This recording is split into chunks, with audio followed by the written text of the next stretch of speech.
when we get back here, I'm hitting you. And that was all I needed to hear. I wanted to take care of my fellow man, but not at the expense of a Harley Race beatdown in the dressing room. So you better believe when I came through that crowd, and I did come through the crowd before DDP did it, by the way.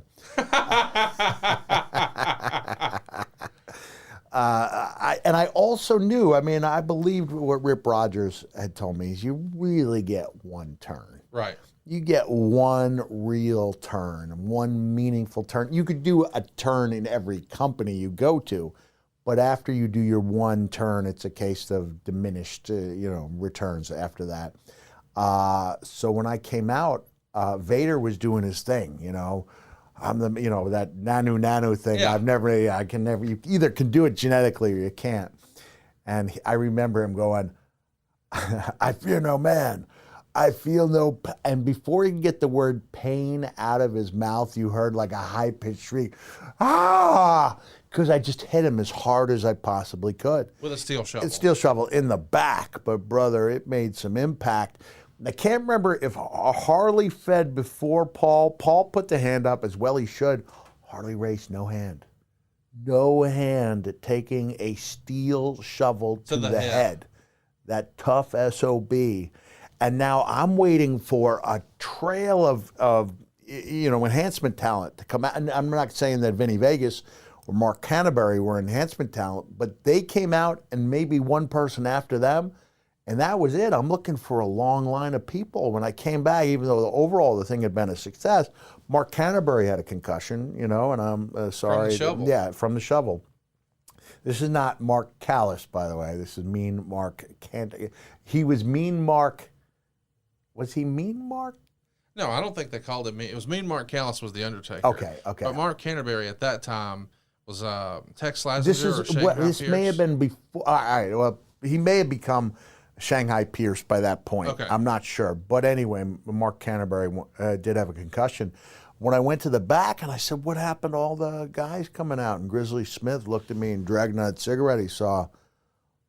They left.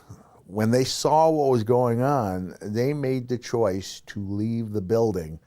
And I thought that, being that aggression was always one of the hurdles I had to deal with, because it wasn't in me naturally. He cleared that bar here. Cleared that bar that night, and I don't know if I would have cleared it without Harley.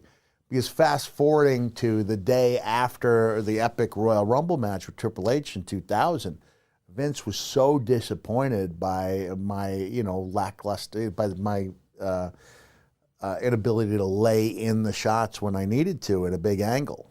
So if I'd had Harley there right at the gorilla position, would have had a different story. But having this guy with his legendary left hand saying, I'm going to hit you, it really put a... Fear of Harley. Yeah, put the fear of Harley into me. When you're talking about, hey, I'm not going to pull this, I'm going to full blast. I know you were referencing Vader's back. Were you full blast at Harley's head? No, not as hard as I hit Leon. Yeah. Man. No, it wasn't. But I also knew if I didn't hit him kind of hard, he'd be pissed off. He'd be pissed off at me, yeah. I mean, there's a reason why he wasn't putting the hand up. He wanted it to make it. Harley liked me, I had detractors in that era, and and my style wasn't for everyone. Everywhere I went, it wasn't for everyone. But Harley calling me, after the one match I did with Leon, where I'd been taken out in the ambulance, and he was slightly inebriated in the bar, but he knew I needed to stay up all night because I'd had the head injury, and so he was helping me out. And before he hung up, I said, "Do you think it went well?" Harley goes, "It couldn't have gone better if we did it 100 times. I said, "Thank you, Harley." He goes, "Kid, you are the new Harley Race." Wow. So for anyone who's ever not enjoyed what I did, I've got that. Yeah. You know who enjoyed it? Harley. Yeah. You know who respected me? Harley respected me. Yeah, so that absolutely. meant the world. So listen, I got to ask, I know if this were WWE, there would have been a Richie Posner running around. Why are we using a real steel shovel?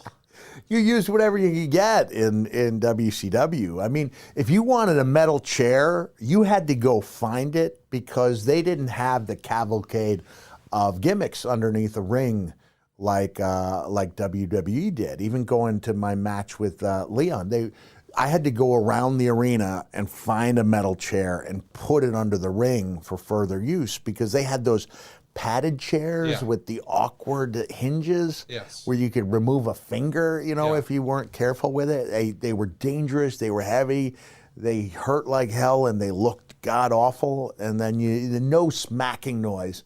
I used to go and see house shows at the Garden, which were pretty much pay-per-views before they were pay-per-views, in the sense that they sold closed circuit seats at the Felt Forum, which is now the theater at Madison Square Garden.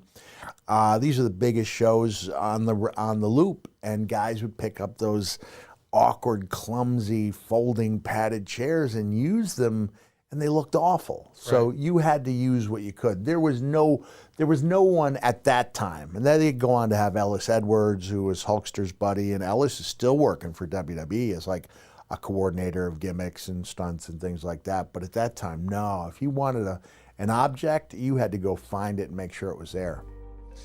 Well, something that I know you find each and every morning is athletic greens. It's a part of our daily routine, and it should be a part of yours. If you're looking to optimize your immune system, maybe you're looking for better gut health, maybe more energy, man, this checks all the boxes, and it tastes great. Now, what is this stuff? Well, with one delicious scoop of AG1, you're absorbing 75 high-quality vitamins, minerals, whole food source superfoods, probiotics, and adaptogens, literally everything you need to start your day right. This special blend of ingredients supports your gut health, your nervous system, your immune system, your energy, your focus, your recovery, your aging, all of the things. It's also lifestyle friendly. Whether you're doing keto or paleo or vegan, it's also dairy-free and gluten-free. There's less than 1 gram of sugar. There's absolutely no artificial anything, no nasty chemicals, and it still tastes great. It's going to support your better sleep quality and better recovery, better mental clarity, better alertness. And Mick, it tastes great. They've got over 7,000 5-star reviews. I haven't left a review yet, but if I did, it'd be 5 stars. I have to leave one, and we've talked about this before. Like, people look at us like, here's 2 big dudes. What could they know about greens? Brother, since the pandemic subsided, I have traveled through 40 states, and that's 2 years' time. 40 states, doing a lot of traveling. I've done more traveling now than any time since 2000. Don't even have a sniffle, and that's largely because, in addition to the late night binging, I do get my healthy stuff in when I need to, and athletic greens are one of them.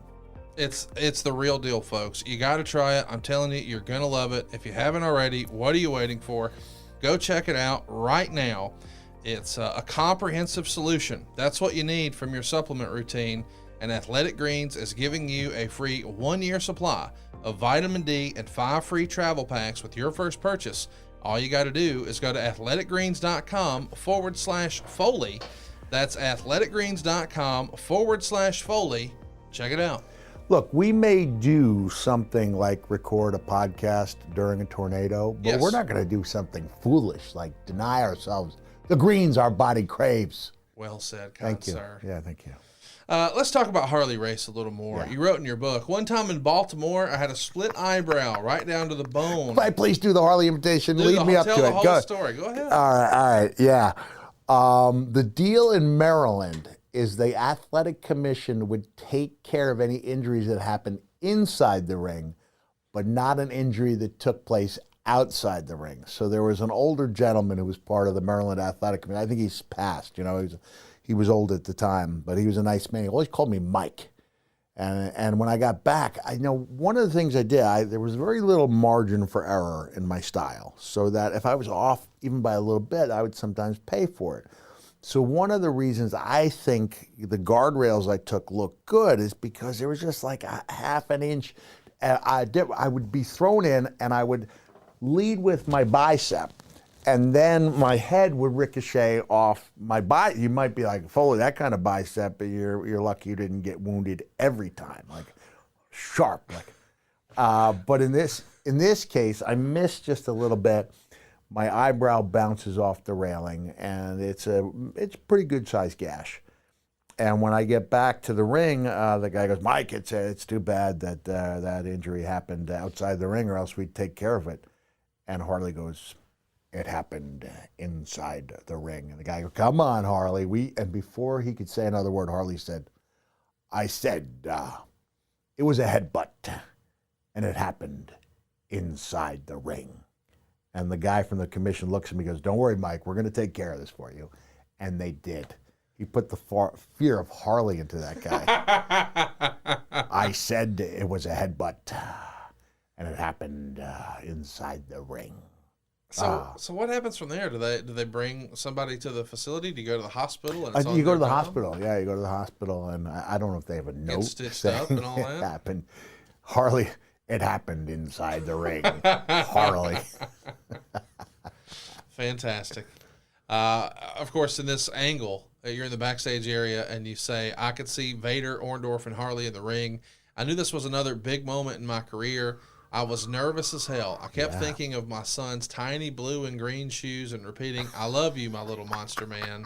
It's strange how often in this business I juxtapose beautiful images with brutal acts, and a brutal act was about to take place.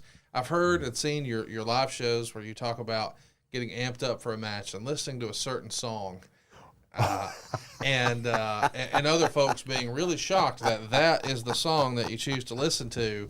Why do you think those go so well for you? Well, the song you're referring to is Winter by Tori Amos. And I didn't listen to it much, but if you were to lay out, like if there was a list of the 10 most ridiculously over-the-top brutal matches that I was in, I probably listened to that song on 8 of them. Wow. It just, there was always this, fear of not being good enough, of not being strong enough, tough enough, all those things. And that song made me feel like I was capable of more. Right. There's this line in there that says, when you going to make up your mind, when you going to love you as much as I do. And for some reason, that made me feel like I could be tougher, stronger, and braver than I'd ever been before. And I needed that just on some of those matches, like the match with Terry Funk in January '95. I can't remember if I listened to that song before the event with Harley and Paul, but yeah, I did. So I did. I never prayed for a great match. My feeling was always, God's got a lot on his table, right? I don't know if he's got the time to make sure I have a great match. But right. As far as, but he does have time to make sure an angle goes well for the sake of my children. So that's how I feel about it. But I would go to that well every once in a while and pray, always be with my family in mind, that this was a big moment for my family, and this turn was a big moment. Not as big as it could have been, I'll even argue not as big as it should have been, but at that time, yeah, it was a really big deal. Of course, when it's over, you mentioned that unfortunately Mr. Canterbury had a concussion, but Vader had some sort of sack on his elbow. People are worse for wear. What's protocol when you come to the back after you've done some damage like this? Everybody knows that we're trying to take care of each other, but occasionally things happen and people get hurt. What is protocol when you come back through the curtain and something like that's happened? And you're the guy who's on the positive side of that. I was just so happy that Harley wasn't going to hit me that I guess I thought I could run from Leon or something. I probably owed Leon a couple after what he'd done to me. But it was a big deal. I don't remember being afraid of anybody afterwards because I was really flying pretty high. I was just wondering what happened to all the extras who didn't show up. I didn't mean you're afraid of them nececessarily. Yeah. I'm just saying, hey, protocol sorry about that. You definitely want on me, or what's yeah. that like? This was a little different because I'd had the fear of Harley put into me. But before a big match, you'd apologize ahead of time, and I wasn't a guy who took liberties. So I think anyone knew that if something happened, it was never intentional, that it was an accident. And I can't remember because I thought I came straight down on Leon's back. It's possible that I caught part of his elbow. That scoop shovel. It took up quite a bit of space, It's crazy too because when I think of scoop shovels, I associate that with snow. What the hell was that doing in Montgomery, Well, Alabama? this would be a lot of times they're used for livestock. So it's scooping. a doo-doo shovel. It's a doo-doo shovel. That yeah, you're hitting Big probably Van right. Vader Yeah, with. yeah. So you hit Harley Race in the head with a doo-doo shovel. Yeah. Okay. Just wanted to make sure we had our facts right here. It's a pretty big show, not just for you, but for Paul Orndorff. You wrote in your book a few days later, Orndorff approached me in the shower area. He said that coming in, he knew this was probably his last shot at getting a good run with a major company. And he told me that he had just signed a contract with WCW, and he told me he thought our match had a lot to do with him getting an offer. He wanted to say thank you. I thought it was an incredibly classy thing for a guy of his magnitude to say it, and I'm getting goosebumps writing about it now. Yeah. That's a big deal, man. It You're was. getting your flowers from not only Harley, but from Paul as well. And being that I'd been a guy paying money to see Paul Yeah.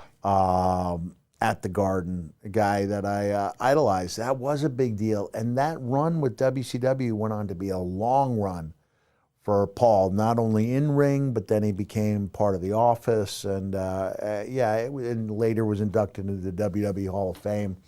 And just a great athlete, a really good man who was always trying harder to be an even better man. He was deeply religious, and he was just a guy I loved working with him. Part of it was that it reflected well on me, that somebody who was such a big star liked working with me and felt like I was, had something to do with him being part of the company. It was great.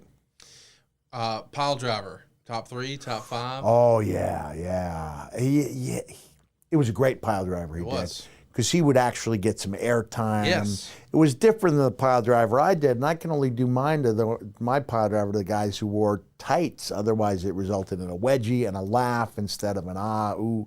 And you didn't want that happening with such a devastating move. Why did you use that type of pile driver? I don't know why I used that one. I don't know if I ever saw anybody doing it. I have to think I did. Maybe one of our fans come across footage of someone doing it. I called it a stump pulling. I had nothing to do with pulling stumps, but it was just the idea. It was a momentum thing where that guy would go from bent over, boom, to being, feet first in the air. There's a great photo from the Hell in a Cell match with me and The Undertaker where he's just completely vertical. And that's partially to do with him, but partially it looked good. When guys wore tights, it looked really good. That's not something DiNucci taught you. No. And then even, over time, I learned that even, picking somebody up by the waist and dropping them pretty slowly could still look good if you executed it well. But I could never get the type of height or any height like Paul did. I would say top 3 for sure. Who were some of your other favorite pile drivers? Well, I love the Morocco called it the Hawaiian Hammer, which later went on to be the Tombstone. Right. I'm trying to think of other guys. Harley gave a great pile driver. Yes. Terry Funk gave a really good pile driver. So those would be my top 3 right there. Yeah, there you go. Orndorff, Harley, Funk. We discussed Clash of the Champions 22 on the Bill Watts episode, where you're going to be teaming with Dustin and Sting to take on Barry Windham, Vader, and Paul Orndorff. But you give a pretty awesome promo on the way here where you're talking about how you made people like me. And this is a major promo in the evolution of this character. Mm-hmm. What do you remember about the verbiage and how you put that together? I'm trying to think exactly which promo it was. Do you have a clue as to what you've gotten yourselves into? You don't have a clue. You took me down from behind, and I can excuse that. A blatant cheap shot, as I've been guilty of the same. But you did the unexcusable. You made people like me. They put their hands together for me, and they cheered for Cactus Jack. You know what that does? It takes away the hunger all of my life. I fed off of the fans, and you took that away. You're going to pay tenfold for what you did to Cactus Jack. I guarantee you, you want to feed off of me, I'll feed off of you. When it comes to appetites for pain, I've got the biggest there is. You understand what we're talking about is a smorgasbord of violence, and nobody cooks it up better than me. I guarantee you, you take a bite out of Cactus Jack. Taste will make you sick. Bang, bang. Yeah. Man. You remember that last line? Yeah, I sure do, because I'm pretty sure I was wearing a Cactus Jack Steakhouse and Saloon t-shirt when I gave that promo. Which is a shirt now, by the way, over at our store. You see the link at the bottom right now. Right now, as we speak, Cactus Jack Steakhouse and Saloon. Yes. Do we make it look like the one I was wearing there? It looks almost identical. Oh, it's man. the damnedest thing. That's wonderful. You think this could outsell Phantom Balls? Oh, I mean, I don't know. Phantom Balls is flying off the shelves. I mean, we sold out last week. We're restocking now, but... Is it possible that they're selling so well that someone could literally get hit in the face by Phantom Balls flying off the shelves? I mean, let's dream big. Man, I love that line. You take a bite out of Cactus Jack, the taste will make you sick. Look, Do you think of that in the car? This is where I'm wondering, because I never practiced a promo. I had them in my head. Not in the mirror, not in the car. Never in the mirror. I never on video. Usually cutting them in the car. Sometimes I would cut them at the gym. My wife would see, she would see my fingers twitching. There were two tells. The fingers twitching, right eye twitching. And then she would tell me people would be staring at me because a few minutes would go by and I'd be lost in my own world. And then she'd tap me on the shoulder and say, "You're cutting promos, aren't you?" I was like, yes. "Oh, yeah." So it would be one thing to say it's off the cuff, which in some sense it was, because you're looking to tie in all these allusions to, the dining and the smorgasbord and the taste making you sick. And that was part of the fun for it, is like you're putting together a puzzle in live time. So I love the idea, like that you're on that tightrope and there's no net. You fail, but you're going to put your best stuff out there and there's nobody there in studio to say, okay, let's try another take. And almost always your first take is going to be the best. There's been a few over the years where I was like, man, do I wish I had another shot at that one. But yeah, for a big babyface promo, the first time out, and also not just gravitating towards, with you people behind me, I can do this. But the idea, I think, of actually detesting them for making the fans like me, that's pretty heavy stuff. Talk to me about your facials in the promo, because it sort of blows me away to hear that you never practiced it in the mirror, because you did such a great job with your eyes and moving your head and looking around. Would you just watch it back when it aired on television and see that and sort of critique it? Yeah, exactly. And I was pretty tough on anyone who listens to the show knows that historically I'm pretty tough on my own body of work. Yes. And I don't think it's as good, generally speaking, as a lot of people do. But I will say there were times when I cut those promos where I was like, man, that's on the money. That's on the money. And I was really proud of the fact as a promo cutter that I didn't cover the same territory over and over again, that there were a lot of different thoughts out there. And, there were a few years where I'd be in the top 5 best promos where I was like, I could have been number 1, and I think there were a few years where I was. Yeah. But I was always looking. I mean, it's tricky because you're looking, Paulie had that saying, show me the money.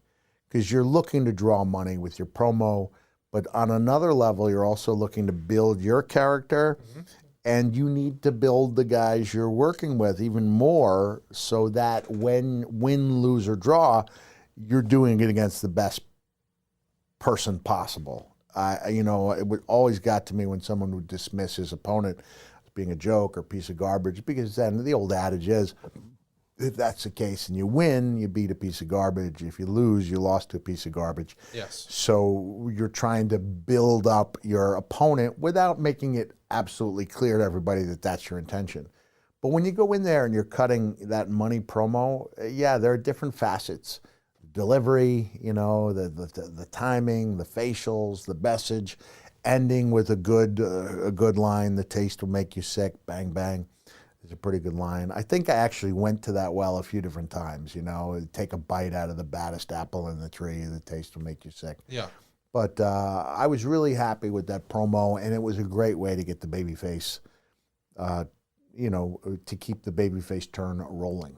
Is there a difference between, in your opinion, a national television promo versus a localized promo? Yeah. Because those localized promos are often really simplistic in that this Saturday night or whatever. Yeah. Well, how would your approach be different there? Well, it'd be different. You realize you're appealing to a mass audience, and I think I talked about during our episode on Bill Watts that part of Bill's emphasis was building the Omni into the Garden of the South. Right. So you'd have a live TV show with guys doing market-specific promos for Atlanta, the whole country, which never made sense to me. Yeah. But I tried, even when I was doing my market-specific promos, to try all kinds of different things, because that's where you're getting your reps in. You go out there and you cut that one live promo, that's one promo. But you get to the CNN Center, if you have 40 promos lined up, the easy way out is to have the same basic promo and do it 40 different times for 40 different cities, or 10 different times in 4 different ways for each of 10 cities. And I like to throw stuff at the wall and see what stuck. You know, I still believe you don't hit the towering home runs without swinging and missing here and there. So there were some swings and misses, but I felt like that one that I, delivered live was a solid contact. Sailing, there's nothing more satisfying than, figuratively watching your promo sail into a purple twilight sky when you know you've hit it out of the park. Yeah. It's an incredible feeling. Well, I'm glad you're not as hard on yourself. Really got behind me because this stuff was so impressive. Even with somebody as great as Paul Orndorff, it's like during the heat, it's almost like, okay, we're watching him do something that he enjoys, so we're going to get back during the comeback. But I didn't get the sense that the audience felt, that the crowd felt there was much at stake because I was doing something that I enjoyed, the heat segment. So I didn't mind at all. I like the Leon stuff. I mean, I geared up for it like it was my Frazier and Ali, like I didn't know that the world would have bigger things in store for me. The wrestling world would have bigger things in store for me. I thought, this is as good as it possibly gets, and this is the perfect opponent for me. So I didn't mind at all. Let's talk a little bit more about Barbarian. You're going to be teaming with him to take on Vader and Orndorff on Main Event. It goes to a double DQ. Michael Hayes is going to interview you, and you do the challenge for a no DQ match. What'd you think of working with Barbarian? We haven't spent a lot of time talking about it. We haven't. I think we may have talked a little bit earlier about the time where I was injured. I tore an abdominal muscle, and Bill Watts put me to work as his manager, still made me a valuable part of the crew. And I like Barb on a personal level a great deal. I think the one knock on Barb was that he could never shift gears. He didn't have that. And Barb was one of the most deadly people in the business. We're talking about real life type of things. One of those guys, you hear more about Ming than you do about Barb, but he was in that class. But I'm talking about as a babyface or heel, he didn't seem to have that other gear to shift into. Aggression, you mean? Yeah. But everything he did looked good. He was a great guy. I always liked him. I always liked his wife. They were a great couple. I believe they're still together. Yeah. And I still see Barb a couple times a year. And we all, he's such a good guy. Last time I think I saw Barb was when I may have refereed a match where Barb teamed up with Ming to take on a couple of, the guys for big-time wrestling. All of these matches that we're talking about are taking place at the same taping. How grueling were these WCW syndicated tapings? I mean, these are marathon shows here. It was hard. Because the crowd's burnt out, and you're tired. They are. I'm sure. And you have to then, you have to continually rise to, I'm not using Blue Chew. I was going to think of tying it in, but I'm talking about the idea of emotionally. There's an adrenaline dump between these, and you got to get going again. I liken it to the publicity days, where you'd go from stop to stop. You might do 10 stops on a publicity tour, and you'd have to get up for each stop on the tour. Right. And that was difficult. What made this far more difficult was you had to actually peak emotionally and physically, sometimes 3 or 4 times in a single set of tapings. Crowd has already seen you. Yes. That initial pop is gone. You have to pull some tricks out of your bag. And when you're a babyface, you have to hope they're behind you after 4 hours of often lopsided matches. Yes. Bill Watts did a lot of positive things, but he was a big believer in the enhancement matches. Yes. He didn't want to give away those. I don't want to put words in his mouth, but it didn't seem like he wanted to give away competitive matches on TV, which I think hurts the program, hurts the rating. And today, if we ever went back to a menu of nonstop enhancement matches, you know, the ratings would nosedive within a couple of weeks. But it was really difficult to do that. Finally, it's an amazing and brutal no DQ rematch between the four of you. It ends with Orndorff pinning you with a knee drop off the top on WCW Power Hour. A knee drop off the top. For Paul Orndorff. I could see how, to someone new to wrestling, I don't know about that. Any nervousness as you're laying there and here comes a legend flying off, knee first at your head? Not that I can recall. Okay. I mean, even the first time, like the first time you took a knee drop off the top, there was no hesitation. You're like, this will be fine, because it does feel as if as a new person in wrestling, they could crush. You could crush your skull, right? Yeah. And how many times has Nature Boy dropped that knee? Yeah, a million. And never hurt anybody. Right. And there are, you know, this is where, you know, Bobby Eaton did it off the top. Bobby Eaton did it amazingly well. You know, for example, a Vader splash is going to be stiff, and DDP talked to me about being legitimately knocked out after getting hit with a Macho Man elbow. Yeah, knocked out, unconscious. He collapsed one of Little Nature's lungs. Yeah, that's right. Yeah. So these things off the top were nothing to be trifled with, but the guys who established themselves as guys who could do things to the skull were immaculate with it. And so the trust was complete, and I never regretted that. That's amazing. Let's talk about something else that's got to be a pretty cool little feather in your cap. We talked about how you got hired in Memphis when Dave Meltzer wrote that you were perhaps the best no-name talent in the business at the time. Well, here now, you're going to win the Bruiser Brody Memorial Award for Best Brawler, as voted on by the readers of The Observer.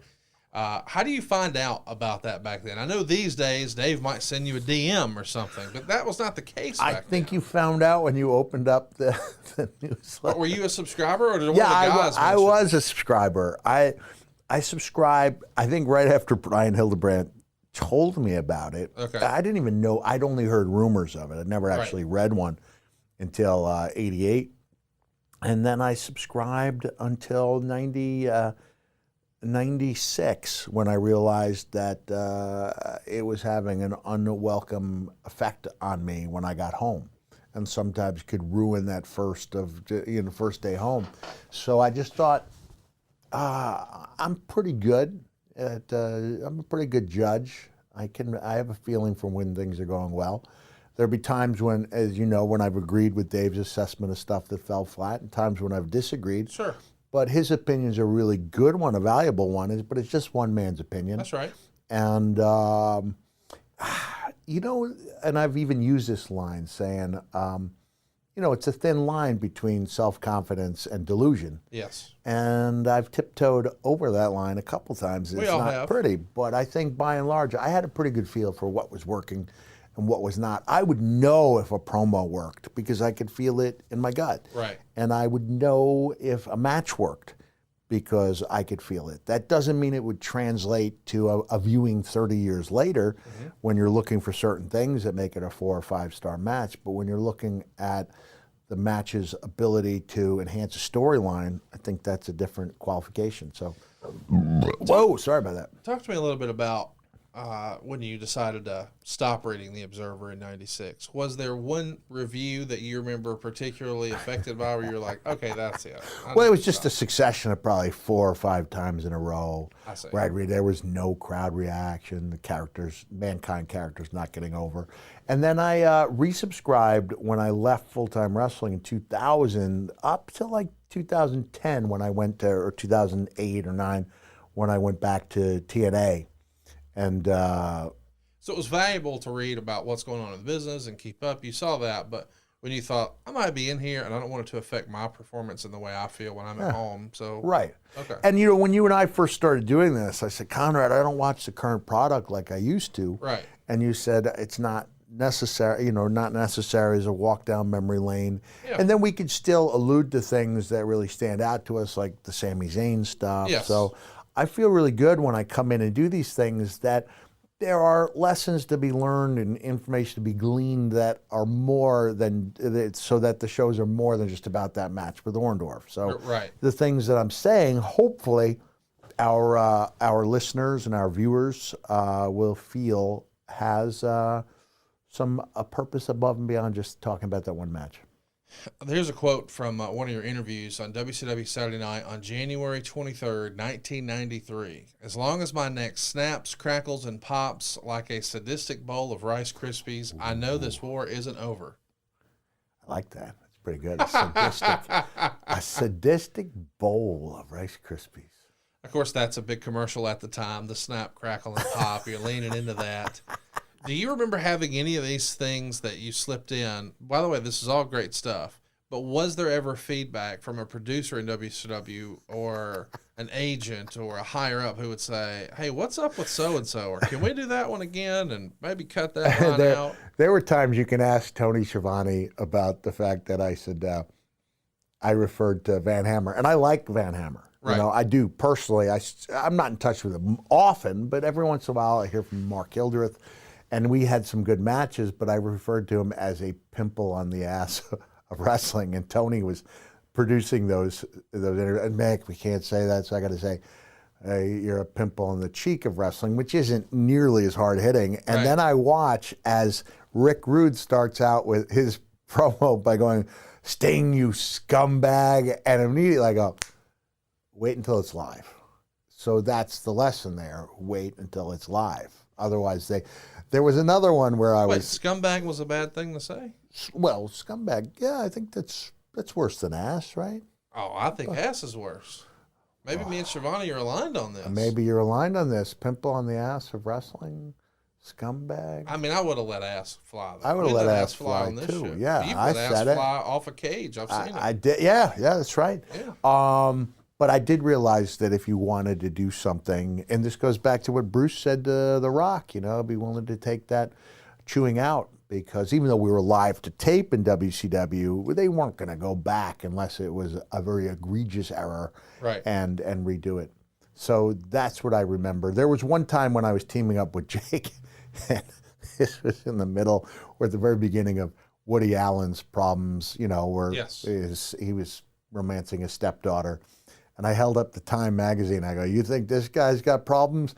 And they cut. It's like just a photo of Right. the guy, Right. So there were times, where they were always kind of, they were walking that fine line between trying to appeal to a rough and tumble audience, a largely male audience, and trying to please the people in charge at Turner, and that was tough to please. Well, and this is the era where this station is showing things like Andy Griffith reruns and Matlock and In the Heat of the Night and Braves baseball. Mm-hmm. So they probably do want to avoid some controversial topics. Yes. Yeah. So they would issue the edict. There would be no blood, and then you'd have Norman Lunatic get hit with a painting that happened to have red paint on. Oh my They did gosh. everything they could, but I think I even remarked when Sullivan and I went out to be Sullivan's Slaughterhouse that he had a clean, like starch white,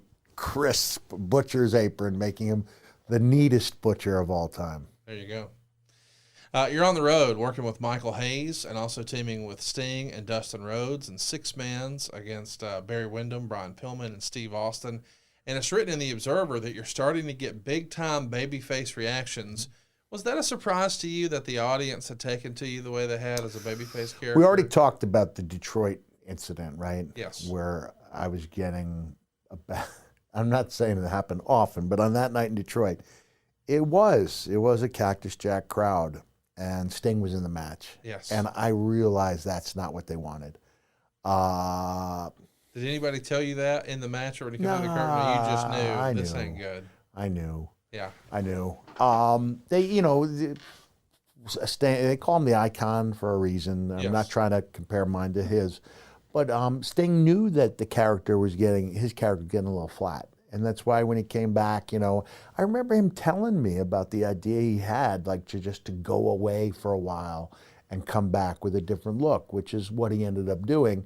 And now it would seem awfully strange to have Sting at an autograph appearance with the neon paint. But I think that, you know, he'd been the top guy for so long that people were looking for something different. And I'm not saying I could have been that top guy, but I don't think it was good for my long-term employment that reaction was so strong. I know we didn't set off to have this type of conversation, but I was sort of picking up the vibe there. Do you not see yourself at Sting's level when you think back over your career? Yes, now. No, I don't. And I think Why not?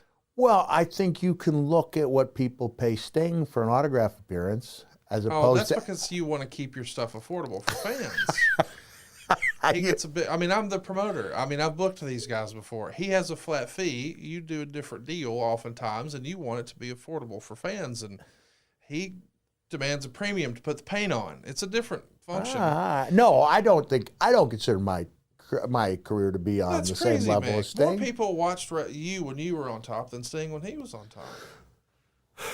Look, we can open up the phone lines to this. There's no way. We're going to run a poll. All right, let's run a poll. I'll lose. It will be a crushing defeat, and rightfully so. No, don't get me wrong. I'm not saying in terms of who had more longevity. Clearly, Sting wins that. He's still going. Right. But as far as at their height, like WCW at their height was never as hot as you guys were, and you're there running around with the title and raising the eyebrow with The Rock and all that stuff with Stone Cold, and that was not Sting's bag. Well, let me tell you somebody whose bag it indeed is, Daddy. Look, if people want to take up for me, they can, but I don't think... I thank you, Conrad. I appreciate it. But no, I don't think I was even close. I think I brought things to the table that Sting did not. Sure. But as far as being that marketable go-to face of the company, yeah, that was Sting. And if Sting had wanted to go to WWE in his prime, he would have crushed it and been the top guy there too. I'm pretty confident. Sting was a guy who, and I wrote about this in my book where I said, Clint Eastwood's catchphrase in Magnum Force, the second of the Dirty Harry movies, was "a man's got to know his limitations." And I said, I made a Hall of Fame career out of that. Sting realized his strengths and weaknesses. I mean, he went up to me in '91 and said, look, you lead.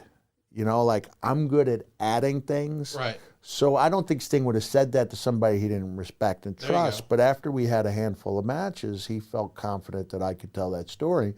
And it takes, I'm not trying to liken this to head injuries and admitting you have an injury being the mark of a tougher guy than a guy who pretends he isn't hurt to begin with. So I think Sting had incredible success, partially by understanding his limitations, understanding that wasn't his strength. I'm going to work with guys whose visions I trust, and I will add things to them to make them better. And that was always my experience with Sting. But yeah, in the Foley versus Sting contest, You win.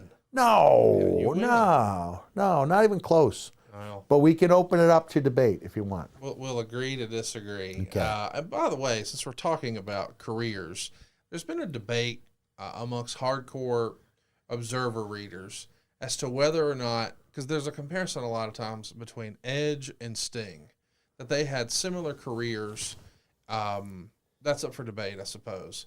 But there is a contingent of folks who believe that Sting and Edge are not Hall of Famers. I think that's crazy.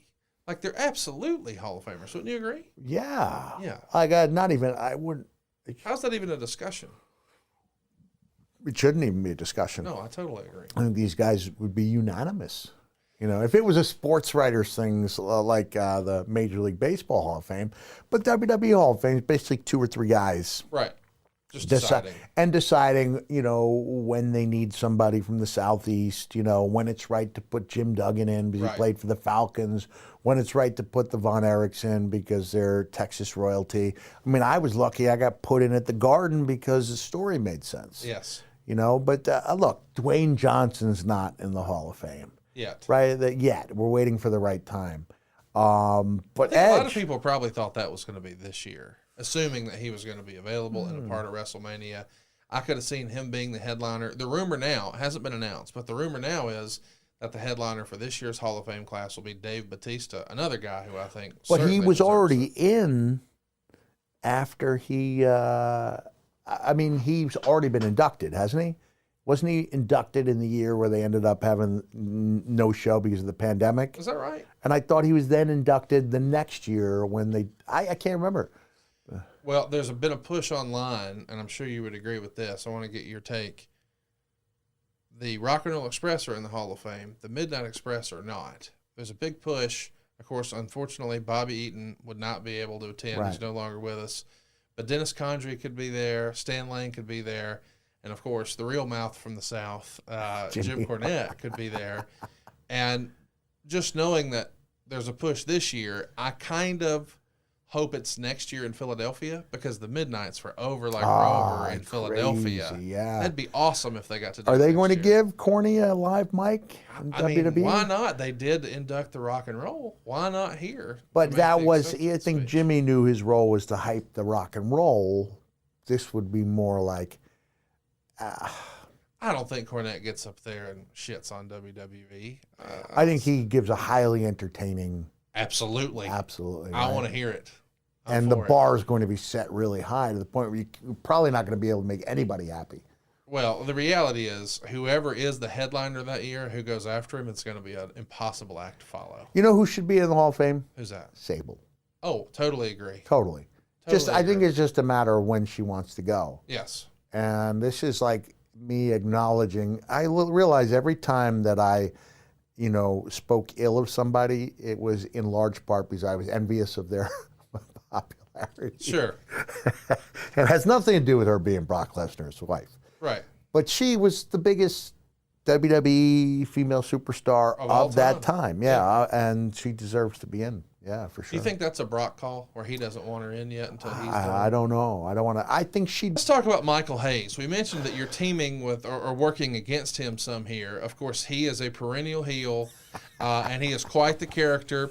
Probably most known for his mic work, not as known for his in-ring work, Right. but you got to sample some of that Michael Hayes fury between the ropes. I'm sure you've got a fun Michael Hayes story from this era. Do you know it?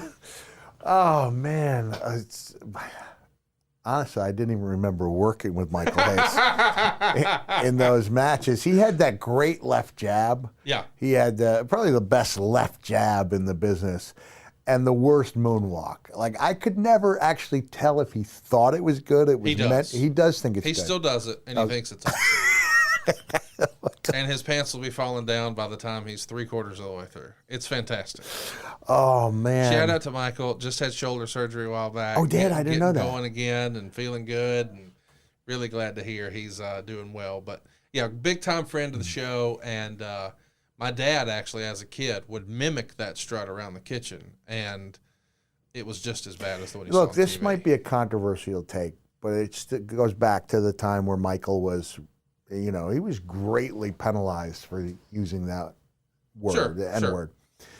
And I know I've talked to Terry Funk about this in the car, but there's no other word like it, where part of the population can use it, the other part can't. And I firmly believe that Michael took so much pride in his standing in the urban community Yes. that he thought he could use that word, and he can't. Right. And I don't know if anybody's ever paid a heavier fine. I'm sure there hasn't, but Michael paid. Oh man, he paid financially, professionally, personally for that one word choice. And I left him a message, and I know you're not. He loved black culture. Yes. Still, he does all his shopping at the Urban Outfitters. Yes, he does. I know because there's a crossover between the Santa world and the urban world, and that's where the Santas go for like their formal attire. Right.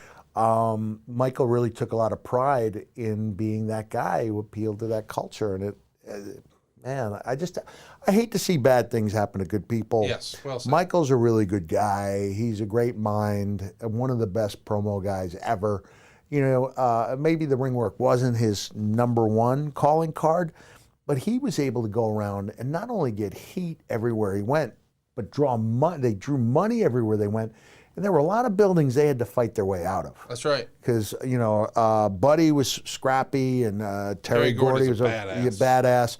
But you got to be able to hold your own when you're talking such a big game. And, oh, brother, no one talked a bigger game than Michael Hayes. Well I don't know if there's been another Mike man like him.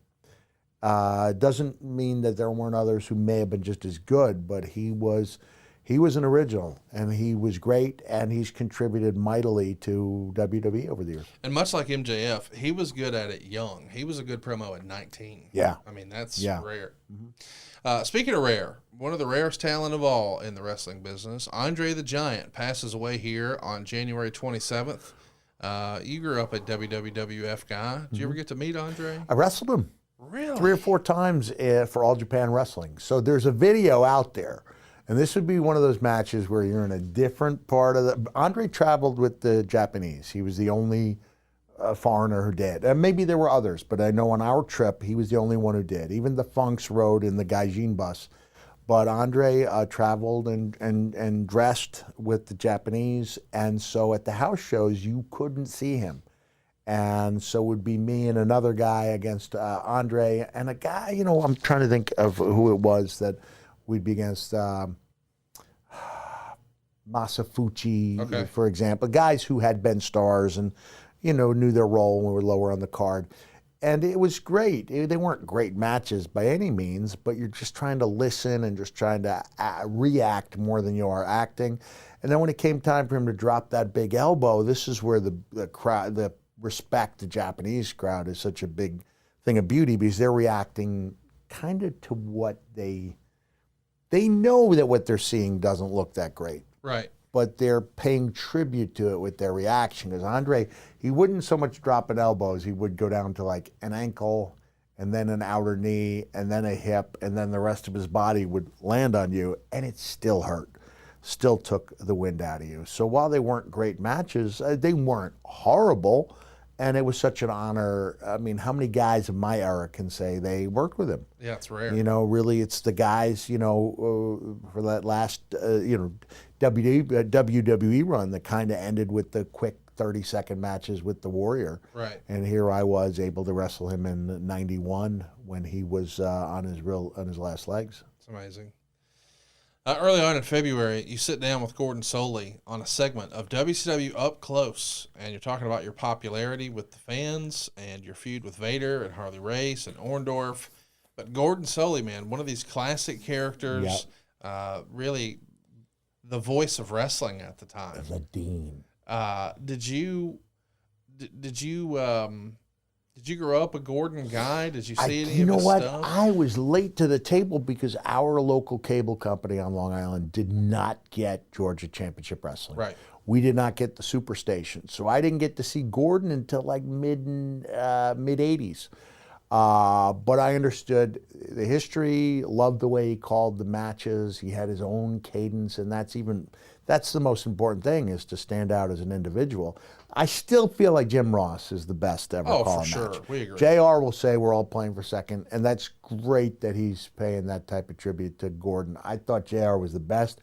Gordon wasn't too far behind, and he was great, and he was even great as a color man with JR. Like, as a broadcast team, the two of them calling the Funk Flair I Quit match is as good as it gets. So I understood the magnitude of having Gordon interview me. On Saturday night, February 13th, your mystery partner with the U.S. champion Dustin Rhodes, and you're going to take on Barry Windham and Paul Orndorff, and it ends with you assaulting Orndorff with a shovel. I mean, is this becoming part of your gimmick now, or what? I guess it was. I guess so. The crazy thing, Conrad, is you see, like, I recall I can remember every single thing that happened in some of the matches, but you tend to remember the very best of what you did and the very worst. Yes. And a lot of good matches kind of get lost in the shuffle. Right. So I don't even recall these. I remember everything that happened in that kickoff match with Orndorff. I remember everything that happened in a few of the matches with Leon. But these are all kind of, so I'm learning as we go.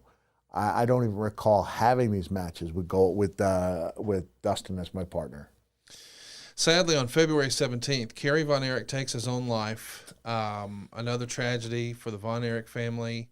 Of course, we talked at the top of the show about you being fortunate enough to work with World Class after Jerry had had a hand in that promotion. Talk to me about Kerry and what your impressions were of spending any time you did. Did you ever share a ring with Kerry? Yeah, I did. I probably worked with Kerry at least a dozen times. When Jerry bought World Class, I mean, the boys, could do as much or as little as they wanted, so I maybe only worked with Kevin 2 or 3 times. But Kerry was in there. He did house shows. We did several tag team matches. He was one of the first guys who took the Cactus clothesline over the top. And that, of course, when the other guys in the dressing room see Kerry Von Erich taking the clothesline, staying there for the elbow, that makes it easier to convince other people to do it. But he wasn't then what he once was. Right. Although you look at knowing now what we did not know then, which is he was doing it without one of his feet. It was remarkable that he was able to get himself into that type of ring shape. He went on. He had a classic with Lawler and this is when Kerry inadvertently tore his bicep open with a ton of blood. A ton of blood. He went to itch his finger. He had a sharp implement on his finger, and he looked down, and the thing was wide open. So Lawler worked a phantom gimmick, not the same. Not the phantom balls. We're not going to put that out there, although you did. Yes. So thank you for doing that for me. But as good and as legendary as Kerry was in the ring, what really made the impact on me was his kindness and his willingness to accept me as being almost an equal. Because I was young, this is really the first time that I'm calling matches with big stars. Eric Embry was the booker. He let me call the matches at the Sportatorium. At that point, I broke in '85, so I had 3.5 years experience, and they're letting me call matches at the Sportatorium with them. Right. And so it was a great time of growth for me, and to work with Kerry and to have good matches with Kerry and to consider him a friend and to see the way he treated people. That was really a big deal to me. I think I've talked a little bit in the past about acknowledging when I wasn't treated the way I thought people should be treated, comparing it to the way I felt when I was treated that way, and just really vowing to be that guy who treats people the way I wanted to be treated. So we talked about phantom balls. Do you think Kerry, technically, by definition, had a phantom foot? Oh, no. I'm not tying those together. No, but I mean, when did you know? You didn't know when you wrestled. I didn't hear about it until he was in the AWA with Colonel De Beers. The Vegas incident. Yeah, the Vegas incident. Yeah. And I couldn't even put a time on that match. But that became a legendary telephone, tele-wrestler story, right? But this is, Meltzer actually reported on it. Yes. It was so bizarre because he crawled underneath the ring and he came out with his boot back on, and that's where people started going, I don't think he's got a foot. Right. And that's where you started saying, wow, I haven't seen Kerry in the shower, but most people hadn't seen me in a shower either. But Kerry was trying, there's that old school feeling that you're less of a man without a body part. I would almost go the other way and say, man, that becomes a hell of a story where you overcome that. It should have. Yeah. It should have. They should have played into that. They should have let people know that this guy's coming back, and they didn't want to do it. Yeah. Didn't want to do it. But when he died, memory serves me correct. Kerry was caught forging a prescription or trying to put more on the amount than it actually was for, and that's a felony. It's serious trouble, and he was looking at doing jail time, and I just don't think he could have dealt with that. His girls were little when he died, so I spent some time in TNA with Lacey, and she's just a beautiful, wow, what a gorgeous woman. Absolutely. Right? And she's gone on to do really well. I believe she's in real estate in California. Because when I reached out to her and told her I was doing my show in Dallas, she goes, well, Mick, I'm living in California now, but I think my mom and my sister would like to go. So they did. They came, and I remember how emotional Lacey was when I told her that I still had one of the posters of her dad from the PWI magazines. And I brought it in, even though it was torn. You know, you could see where the tape had been and there were tear marks. And she got very emotional. She said she didn't have much of her dad's, and she really appreciated that. That's awesome. So I always appreciate whenever I see Kevin. We always talk for a long time, even though we just had those, you know, 2 or 3 matches. But I appreciated the history and loved working with people. And then again, on a personal level, when those people go on to treat you the way you want to be treated, it means even more. So if Kerry was nervous about showering because he didn't want to reveal he had a phantom foot, were you the innovator of the phantom balls? Conrad, I'm not going there in the same subject. All right, sorry. I'm not. I know we want to sell shirts. Well, no, I was just curious, like... The phantom balls were Shawn Michaels. I'm with you, discovery. But why weren't you showering? Are you trying shower. To take Vader's title I'm saying, for stinkiest wrestler? I was a guy, you can tell how Mother Nature has treated someone by the way they use their towel on the way to the shower. Some guys would drape it over their shoulder, whereas I would have that thing tied as tightly as I could. Okay. Peek around, take one step in, and then throw it up over the thing. Got it. Yeah, there you go. Okay, I understand. Before we go any further, Bill Watts is removed from power in WCW. We've covered that in the archives, but also Jim Ross, who is the vice president in charge of television. He's removed as a personality from all the TBS shows, and he's no longer going to be a part of the announcing team. He had been such a big part of the program, clearly a misstep by the powers that be here. It was probably a mistake to let him go. He never looked back when he got to WWE. Right. But as the guy who had been there and some of the beautiful lyrics he had put to some of the fantastic music you were making in the ring, did you view this as a big loss to have Jim Ross? Yeah. Yeah, I so many times when I was thinking of matches, I would think of Jim Ross's call of them. And I remember at the time they were acting like it wasn't a demotion. He was going to sell advertising. And I thought, that's not him. He might have been part of what he did, but it wasn't who he was. Right. And the knock on Jim that he sounded Southern. Silly. Always sounded silly to me. Yes. But that was the decision that was made, and Jim was missed, immediately. Fun little footnote: your last match that he calls for you until you joined the WWF is when you beat Mustafa Saeed years before he was one of the gangsters in under 2 minutes on TV, and you do it with a leg drop on the floor. Orndorff is going to join JR on commentary, and that's it for you two as a duo. Is this maybe the first most egregious thing that you saw the new Bischoff regime do, where you think, man, I don't know about these new changes with new leadership here? Because you had seen WCW under a few different bosses. Yeah. And as much as I disagreed with some of Bill's edicts, I was a Bill Watts guy, you know. Bill liked me and used me well. I remember when Dallas called me up, bro, and he said, ding dong, the witch is dead.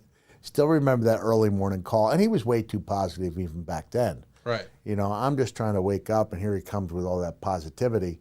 Bro, ding dong, the witch is dead. And then he goes, you'll never guess who's taking his place. I said, who? And he said, Bish. And I did a double take, like, who? I didn't even know Eric was like in the running. I think they wanted to get as far removed from that gruff, grizzled, old school wrestling persona that Bill was indicative of, and give it to somebody they thought was a better businessman with a different vision. And he, that paid dividends. Sure. Eric did wonderful things with that company, but I don't think I was a priority. You want to get your ducks in a row, and Eric liked me. I don't think he saw me as being that. Ask him who he would have chosen to be his top guy, me or Sting. Yeah. He's going to say Sting in a heartbeat, as most people would. I appreciate you taking up that mantle for me, but I just disagree with it. He wouldn't have picked Steve Austin either, though. Whoa. Just throwing it out there. Fair play. SuperBrawl III in Asheville, North Carolina. It's the first major WCW show without JR on commentary, and it also features the return of Ric Flair to WCW. Also debuting on this show is Davey Boy Smith. And we have an incredible strap match between Sting and Vader. But you have a Falls Count Anywhere match with Paul Orndorff. It goes 12 minutes and 17 seconds. Meltzer loved it, gave it 4 stars. And, of course, you get the win with a shovel. It's like before there were socks, there were shovels. Orndorff dominated with Jack taking well past insane bumps, including a suplex onto the bicycle racks, a sunset flip off the middle rope to the floor, a header over 2 guardrails, several chair shots to the knee after a brace was ripped off, an incredible performance by Jack. Match probably would have been even better. However, Orndorff forgot about 5 spots at the finish, and they went home early, 4 stars. Now, the last line jumps off the page. Orndorff forgot about 5 spots. How would he know that? I don't know. It's not like you're tattling. It's not like Orndorff's calling Dave. The only thing I may have divulged, I don't think Paul forgot anything. I will tell you, first of all, that that was the match with the 2 guardrails. He gets on Twitter all the time. It's pretty mesmerizing. It's amazing. It doesn't matter how many times it's on there. It always does big numbers because, there's never. How did you do it? I would do that kind of front handspring into the seats on occasion, but then when you get to the glass half full, when you start having more people, as you can't take those type of bumps because there are people in the seats. Glass half empty, you have that thing, it's off your repertoire. So when I saw the way the ring was set up, I think it was just a call, reversal, and maybe, I don't know if the reversal of Paul with me in there, but I just thought I could go over both guardrails. And I think we've spoken before, is one of the benefits I have is I didn't look like a gymnast doing a routine. It was, and the suplex on the guardrail was crazy too. I think William Regal has said that's the wildest bump he's seen me take or ever seen, one or the other. The one thing I talked to Paul about, I said, I'm not going to make a comeback. Your reactions to my kicking out of what looked like sure pins, that will be my comeback.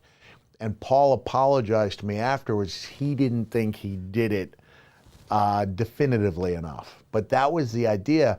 Nobody threw a tantrum like Paul Orndorff. Right. And I wanted that to tell the story more so, because I didn't have much of an offense in my repertoire, but I just thought the idea of Paul throwing the fits would mean more than any move that I could do. The disbelief that he would show that this guy was still hanging in there would be my comeback, which is some outside the box thinking, right? It didn't work out, but I don't think he forgot anything.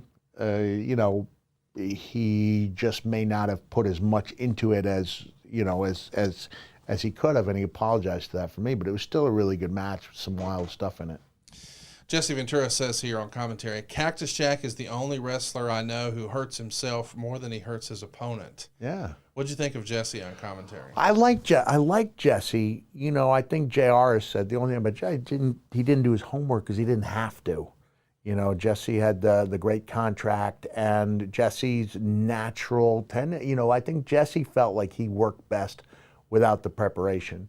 And Jesse was great, and he ushered in the craze where everybody had to have the heel announcer, which didn't always work out as well as people hope. Because more often than not, the heel announcer would try to put business in their own hands and get themselves over at the expense of the talent. But I did not think Jesse did that. I thought he was really good, and I thought it was an honor to be out there, and have him calling my matches. Absolutely. We'll do a few questions here, and then we'll wrap this one up. Grant McKenzie on Twitter wants to know, what did Mick think of the White Castle of Fear vignettes?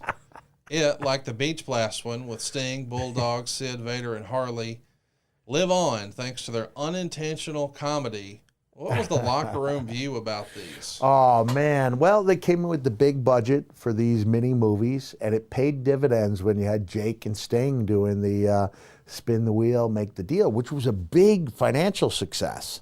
Why they ever did a coal miner's glove match in Philadelphia, I don't know, when there were so many other matches people would have loved to have seen. That made sense maybe in regional territories where there were coal mines, but that's not the entire country.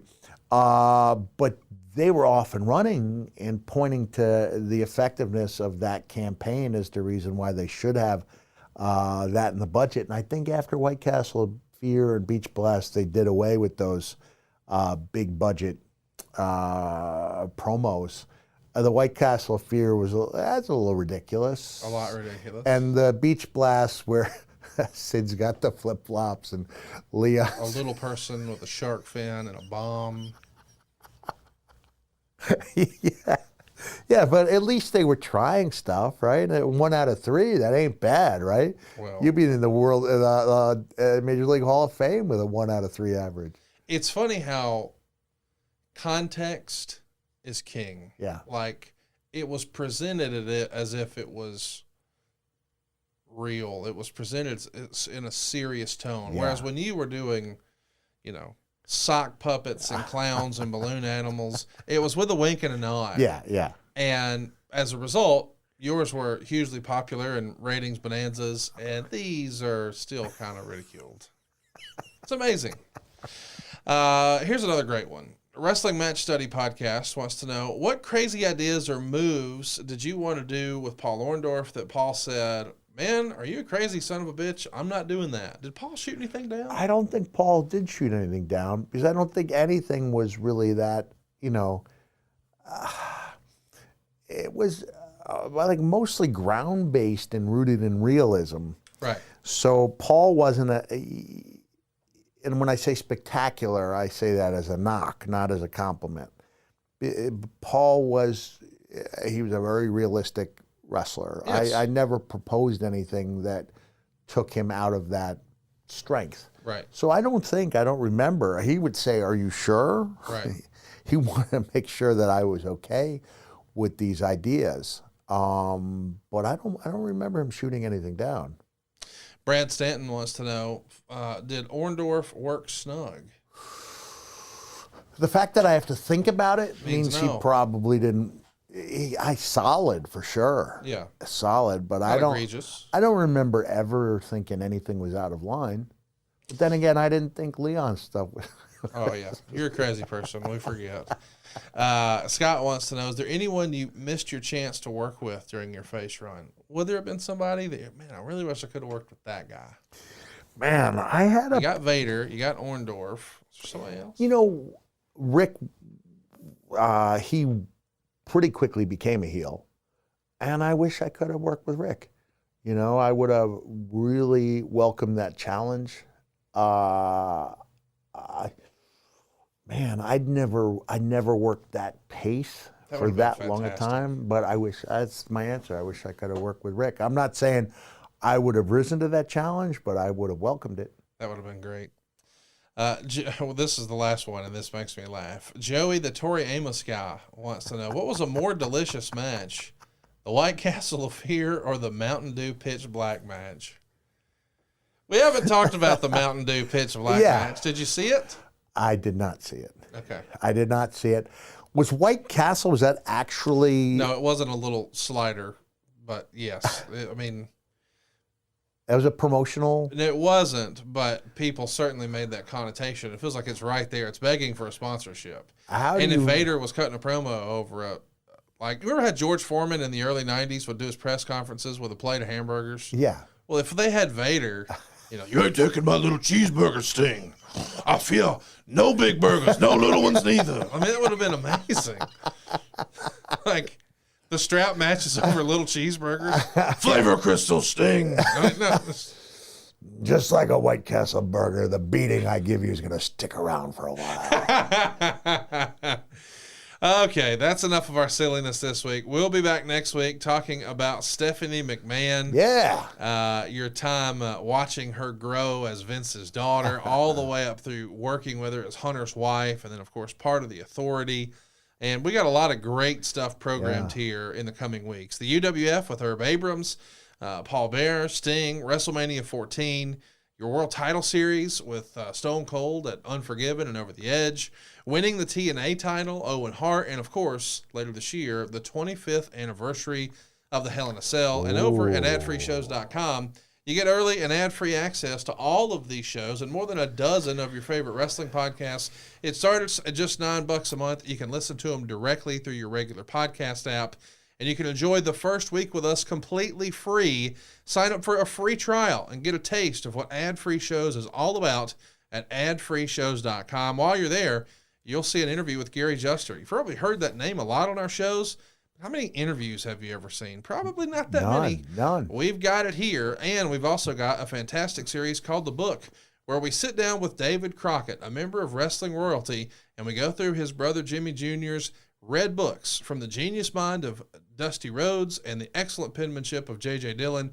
We break down February 85 day by day. JJ's penmanship was excellent? Excellent. Excellent penmanship. Better than my Santa penmanship? No one touches your Santa. Okay. I mean, you have it down pat. I think he was just writing very quickly. You can tell, man, you got those swirls, and you put a lot of effort into everything you do, including your live appearances, which you've got a few of those coming up. You want to tell us about those? I do. I've got some conventions. My goal for the live show, the one-man show, is to do one final tour in 2025 with the closing date coinciding with my 60th birthday. Wow. So we'll probably do a little test run of 4 to 6 shows in some part of the U.S. in October, November, just to gauge the interest and then decide how big the tour will be after that. But I love doing these conventions. I really do. And people can tell when I'm posting photos that I have a genuinely good time. They're not for everyone. Right. They're really not for everyone. And they didn't seem to be for me like in 2004, 2005. And then as time goes by, in my case, I realized how lucky I was to have people still remember me. And the idea that the crowds are getting bigger instead of smaller helped in great part by the popularity of the Funkos. But people are, they're digging down deep. The price has gone up a little bit. I still want to make it affordable, but it's a decent dent in the budget. But I'm going to, let me see. WrestleCon for sure. WrestleCon for sure. I'll be there all 4 days. And Saturday night, after night one of WrestleMania, you and Mickey James are getting together for WrestleMania, right? WrestleMania. We'll talk about WrestleMania next week, because we could talk for another 5 minutes about how that came together. This is one of those, I think, feel-good wrestling stories. Absolutely. But I believe I have Louisiana.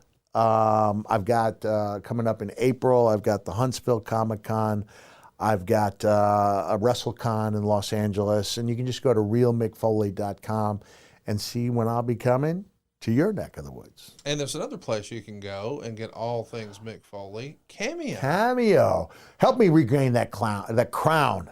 Yeah. Wait, you lost your crown? I lost the crown. Did you know this? No. Oh, yeah. After 2 years being the most requested wrestler or athlete, I have come in at number 2. Who? Frank the Tank from Barstool Sports. He's not an athlete. He's an entertainer. I think other athletes in football and baseball are looking at me and saying the same thing. Wrestler or athlete. And Frank the Tank, who's an entertainer, came in. Now, Frank's price is 1/5 of what mine is. Okay. But also my price is like 1/4 of what Rick's is. And you put twice the effort into all of those. I do put a lot more effort than almost anybody. Nobody comes through more. Yeah, when it matters less than this guy here, Mr. In Your House. I was still the number one earner for athletes or wrestlers, but Frank the Tank took the most requested crown away from me. So if you have a chance and you're out there and you want to make a man feel whole again. Yes. Yeah. I just celebrated a 45% off sale before Valentine's Day with 45 to celebrate the 4,500 reviews. And we'll do another one. We hit 5,000, which is 50% off. But until then, brother, help a guy out. Let me get that title back. Where do they go on Cameo? Cameo.com/Mick Foley. Check out some reviews, some past videos.